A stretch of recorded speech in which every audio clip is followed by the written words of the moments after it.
हिंदुस्तान और कनाडा के दरमियान ताल्लुकात में बेहतरी एक तरफ, दूसरी जानिब टोनी ब्लेयर और जैरेड कुशनर की ट्रंप व्हाइट हाउस में गज्जा को लेकर खुफिया मुलाकात और इजरायली झंडे अमेरिका के बेवर्ली हिल्स में।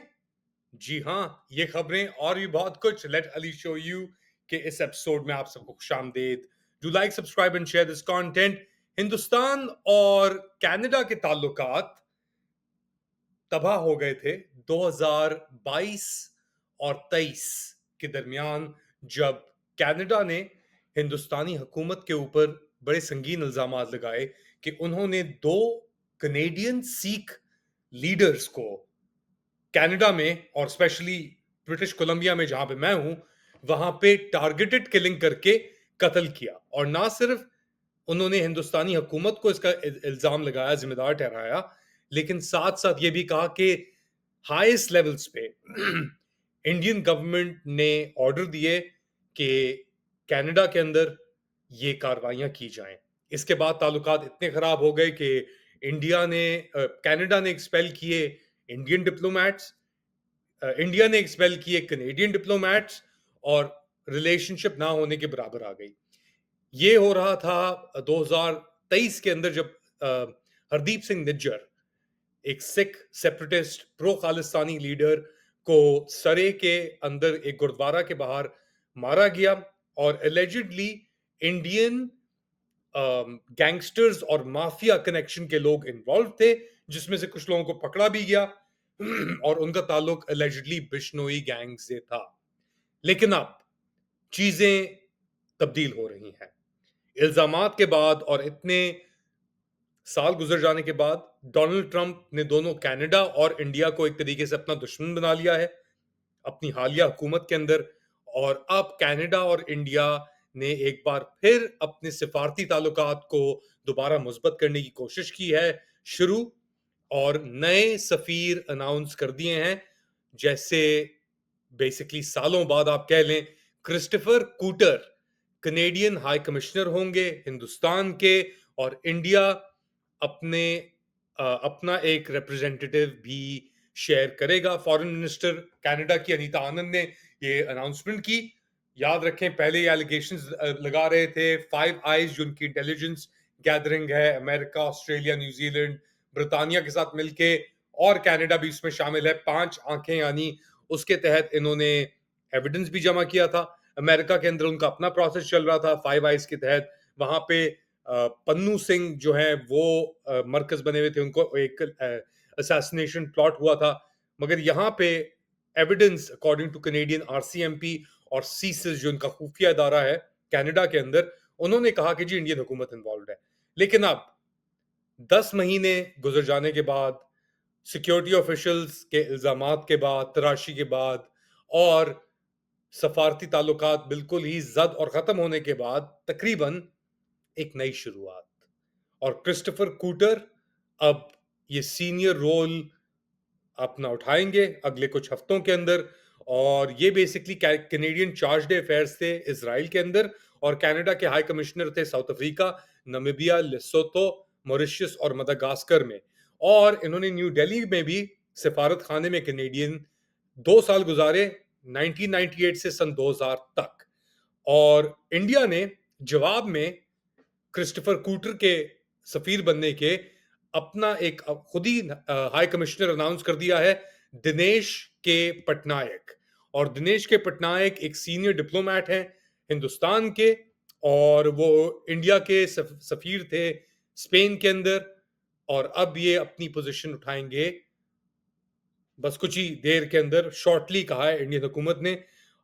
याद रखा जाए कि दोनों इंडिया और कनाडा ने एक दूसरे के सफीर 2024 के, यानी इन्हीं महीनों के अंदर, एक साल पहले तकरीबन 11 महीने 10 महीने पहले, उन्होंने अपने सफीर हटा दिए थे, वापस बुला लिए थे। क्योंकि आरसीएमपी, जो यहाँ पे कनाडा के अंदर रॉयल कैनेडियन माउंटेड पुलिस है, उसने कहा था कि इंडियन हुकूमत जो है वो कनाडा में, ना सिर्फ इंडियन हुकूमत बट चाइनीज और इंडियन हुकूमत, यहाँ पे एक दहशतगर्दी का, एक्सटॉर्शन का एक नेटवर्क चला रही है। अच्छा, एक्सटॉर्शन से याद आई कि यहाँ पे बहुत सारी साउथ एशियन, पंजाबी और इंडियन बिजनेसेस और बिजनेसमैन को भी टारगेट किया गया है कि अगर आप यहाँ पे हमें पैसे नहीं देंगे या यहाँ पे काम नहीं करेंगे हमारा कोई, तो हम इंडिया के अंदर आपकी फैमिली को, आपके कारोबार को अटैक करेंगे। यहाँ पे भी गोलियां चली हैं। सरे के अंदर अगर आप चले जाएं या ब्रैम्पटन ऑन्टेरियो में आप चले जाएं, तो उधर इंडियन या सिख या पंजाबी बिजनेसेस को टारगेट भी किया गया है।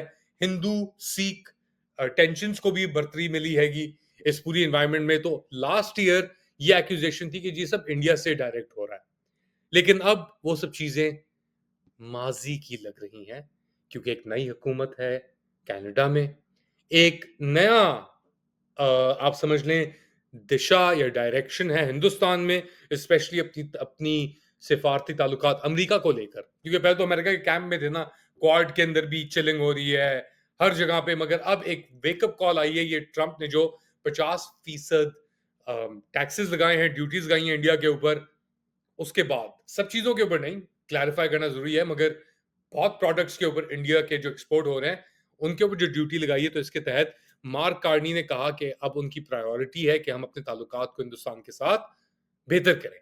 मगर हर कोई कनाडा के अंदर खुश भी नहीं है। For example Sikh federation of Canada ने कहा है कि ये हिंदुस्तान को एक फ्री पास दिया जा रहा है, डिप्लोमेसी के तहत नहीं हो रहा, और ये कनेडियन इंटरेस्ट को और इंस्टीट्यूशंस को, इदारों को अंडरमाइन करता है, बेसिकली उनकी हैसियत को कम करता है, क्योंकि उन्होंने जो एलिजिडली हिंदुस्तान ने यहाँ पे कत्ल किए थे, जो कनेडियन हुकूमत खुद ही कह रही थी, उनको अगर दोबारा आप कह रहे हैं जी सफारती ताल्लुकात भी और ये वो, तो फिर ये ज्यादती है कनाडा के साथ। ये खालिस्तान फ्रंट और इनके जो स्पोक्स पर्सन है मोनिंदर सिंह साहब, उनके मुताबिक ये स्टेटमेंट आया है। बट याद रखें, इंडिया के बहुत बड़े एसेट्स, बहुत इंटरेस्ट हैं कनाडा में, नॉर्थ अमेरिका में, और India is too big to fail. इतनी बड़ी इकोनॉमी और इतनी बड़ी एक्सपैट पॉपुलेशन कनाडा के अंदर, अमेरिका के अंदर, तो आप इंडिया को इतनी आसानी से डिस्काउंट नहीं कर सकते। दूसरी खबर, ब्रिटानिया के साबिक वजीर आजम टोनी ब्लेयर ने एक व्हाइट हाउस के अंदर खुफिया मुलाकात की है। जैरेड कुशनर जो ट्रंप के दामाद हैं वो भी मौजूद थे, डोनाल्ड ट्रंप भी मौजूद थे, और जिक्र हो रहा था गजा का। याद रखें, जैरेड कुशनर ने कहा हुआ है कि जी हम गजा को के अंदर एक जबरदस्त एक नया शहर बनाएंगे और वहां पे ट्रेड, कॉमर्स, फाइनेंस का कैपिटल होगा। फिर ट्रंप ने कोई 6 महीने पहले एक वीडियो भी शेयर की, ट्रंप टावर इन गजा, वहां पे डांस कर रहेंगे औरतें दाढ़ियों के साथ। अब वो औरतें हैं कौन है वो आप खुद ही लगा सकते हैं, वीडियो आप देख सकते हैं जाके ऑनलाइन। और ट्रंप बैठा हुआ है बीच के ऊपर चड्डी पहन के नेतन्याहू के साथ, और दोनों सिप कर रहे हैं मार्गरीटाज। कोशर या हलाल मार्गरीटाज होंगी वो अल्लाह बेहतर जानता है, मगर ट्रंप ने ये पूरा एक प्लान किया था, और ये भी दावा किया हुआ है ट्रंप ने कि हम तो जाके ले लेंगे अब गाजा। और टोनी ब्लेयर, ये वही टोनी ब्लेयर है जो इराक वॉर के अंदर इसके ऊपर इल्जाम हैं वॉर क्राइम्स के, कि इसने जिस तरीके से अंदर घुसा था इराक वॉर के बाद, इसने बॉस्टन कंसल्टिंग के साथ भी अपनी कंपनीज के अंदर मिडल ईस्ट प्लानिंग भी की थी, मिडल ईस्ट ऑनवॉय भी बना हुआ था, इराक के ऊपर भी बड़े इसके वो थे स्टेटमेंट्स और ये सब चीजें थी। अब ये प्लान कर रहे हैं कि जी जिस दिन जंग खत्म होगी उसके अगले दिन क्या होगा, और जिस चीज में भी टोनी ब्लेयर या कुशनर इन्वॉल्व होंगे, तो आप खुद ही अंदाजा लगा सकते हैं कि वो कितना खतरनाक होगा उन लोगों के लिए जो वहां पे मुकीम है, क्योंकि पूरी सौदाबाजी हो रही है। और एक और चीज जो गाजा ह्यूमैनिटेरियन फाउंडेशन, ये जो कॉरिडोर बनाया था जिसके तहत ये लोगों को, फलस्तीनियों को दूर दराज बुलाते थे, कतारों में खड़ा करते थे, राशन देते थे थोड़ा थोड़ा और गोलियां चला देते थे, उसके पीछे भी टोनी ब्लेयर ही इन्वॉल्व था। टोनी ब्लेयर ने मिडल ईस्ट, मशरक मुस्ता का एक सफीर के तौर पे भी, अनवा के तौर पे भी कुछ साल पैसे कमाए। 2007 में जब इन्होंने वजीर जो पीएम थे, ये वजीर आजम थे ब्रिटानिया में, उससे जब ये 2000 में हटे, तो उसके बाद ये मिडल ईस्ट ऑनबॉय लगे हुए थे और दिहाड़ी इनकी फुल टाइम चल रही थी। अब क्या प्लान है? प्लान है कि फलस्तीनियों को यहां से निकालो, पैसे दो उन्हें, और कंट्रियों को पैसे दो कि ये आप 5 लाख 6 लाख फलस्तीनियों को अपनी तरफ लेके जाएं। उनसे उनकी जगह पे वैसे ही फ्लैटन आउट हो चुका है 70 से 80% फलस्तीन, सॉरी गजा, तो उसके ऊपर फिर कंस्ट्रक्शन होगी, बिल्डिंग बनेगी और सेटलमेंट्स होंगी। यहूदी जो इजरायली सेटलर्स हैं, उनको दी जाएगी, पैसे भी कमाए जाएंगे। इसके अंदर स्टीव विटकॉफ भी इन्वॉल्व है और ये कह रहा है कि हम एक बहुत कॉम्प्रिहेंसिव प्लान कर रहे हैं कि अगले दिन क्या होगा। उस दिन, जिस दिन जंग खत्म होगी, उसके अगले दिन क्या मनाजिर होंगे, क्या हकीकत होगी और क्या पेशरफ्त होगी। तो ये हो रहा है ट्रंप, ब्लेयर और जैरेड कुशनर को लेकर व्हाइट हाउस में। आखिर में एक बड़ी चौंका देने वाली खबर, बेवर्ली हिल्स जो बड़ा मशहूर है लॉस एंजलिस अमेरिका के वेस्ट कोस्ट के अंदर, कैलिफोर्निया के अंदर, बेवर्ली हिल्स 90210 एक शो भी आया करता था जब हम बचपन में, बचपन तो खैर अभी कितने साल हो गए, 30 साल पहले एक शो हुआ करता था बेवर्ली हिल्स 90210, उसका जो कोड है 90210 करके है। ये शो आता था, रिच बच्चे। अच्छा, इंटरेस्टिंगली बेवर्ली हिल्स का ये जो एरिया है, यूनिफाइड स्कूल डिस्ट्रिक्ट, इसके अंदर अक्सरियत है यहूदियों की, जिनके पास, कुछ के पास इजरायली सिटीजनशिप भी है। अब यहाँ पे the Beverly hills unified school district ने वोट किया है अपने स्कूल के अंदर कि हम इजरायली परचम लहराएंगे अमरीकी परचम के साथ। और जूइश हेरिटेज मंथ के अंदर अगले साल जो होगा, जूइश यहूदी हेरिटेज का महीना जो सेलिब्रेशन होती है, उसके अंदर हम ये परचम लहराएंगे। और स्कूल बोर्ड प्रेसिडेंट जो है वहां पे Beverly hills unified school district की, रेचल मार्कस, उन्होंने वोटिंग के दौरान कहा कि जी रेजोल्यूशन पास हो गई है मंगल के रोज, और डिवाइडेड थी क्योंकि हर कोई इस चीज से वो नहीं करता, इत्तेफाक नहीं करता। ड्यूअल लॉयल्टी के इल्जामात लगाए जाते हैं, मगर ये कहते हैं कि हमें अपनी यकजहती और दिखाने के लिए इसराइल के साथ ऐसे वक्त के ऊपर जब वो जंग के अंदर मुलविस है और गजा में, और उसको पूरी दुनिया उसके खिलाफ हो गई है, तो हमें उसके साथ खड़ा होना होगा। बड़े सवालात ये रेस करता है, अमेरिका क्या वाकई ही में किसकी मलकियत है, कौन असली हाकिम है अमेरिका का। और ये चीजें तो अब वो पीनलाइज कर रहे थे पहले स्टेट्स को, ट्रंप, कि अगर आपने इसराइल के बॉयकॉट किया, बीडीएस किया, तो हम आपको आपके रिलीफ, इमरजेंसी रिलीफ फंड्स हम वो नहीं देंगे।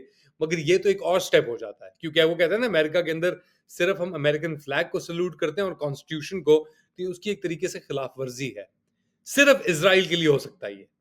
अगर आप इमेजिन करें यहाँ पे सऊदी अरब का झंडा होता या पाकिस्तान का झंडा होता तो क्या आफत होती इन स्कूल डिस्ट्रिक्ट्स के अंदर।